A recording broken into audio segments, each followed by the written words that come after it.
Hi all welcome to football arena. Saudi Arabian വമ്പന്മാരായ Al Nassr ഇത്തവണ രണ്ടും കൽപ്പിച്ചാണ് വരുന്നത്.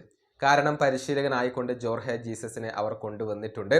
മാത്രമല്ല ജാവോ ഫെലിക്സിനെ കൂടി അവരിപ്പോൾ സ്വന്തമാക്കിയിട്ടുണ്ട്. ഇതിന് പുറമെ ഒരു വിങ്ങറെ കൂടി അവർക്ക് ഇപ്പോൾ ആവശ്യമുണ്ട്. ആന്റണിയെ കൊണ്ടുവരും എന്ന റിപ്പോർട്ടുകൾ നേരത്തെ ഉണ്ടായിരുന്നു, റൂമറുകൾ ഉണ്ടായിരുന്നു.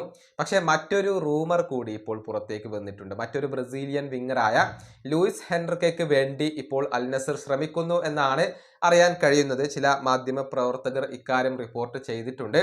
നമുക്കറിയാം, റഷ്യൻ ക്ലബ്ബായ സെനിത്തിന് വേണ്ടിയാണ് ഈ ബ്രസീലിയൻ താരം ഇപ്പോൾ കളിച്ചുകൊണ്ടിരിക്കുന്നത്. അതായത് നേരത്തെ ബ്രസീലിയൻ ക്ലബ്ബായ ബോട്ടഫോഗോക്ക് വേണ്ടി ഇദ്ദേഹം കളിച്ചിരുന്നു. അവിടെ നിന്ന് 33 മില്യൺ യൂറോ നൽകിക്കൊണ്ടായിരുന്നു സെനിത്ത് അദ്ദേഹത്തെ സ്വന്തമാക്കിയത്. തുടർന്ന് 15 മത്സരങ്ങൾ കളിച്ച താരം 2 ഗോളുകൾ നേടിയിട്ടുണ്ട്. ഇപ്പോൾ ജോർഹെ ജീസസിനും അൽ നസറിനും ലൂയിസിൽ താല്പര്യമുണ്ട് എന്നാണ് അറിയാൻ കഴിയുന്നത്. പക്ഷേ വളരെ വേഗത്തിൽ അദ്ദേഹത്തെ സ്വന്തമാക്കാൻ കഴിയില്ല.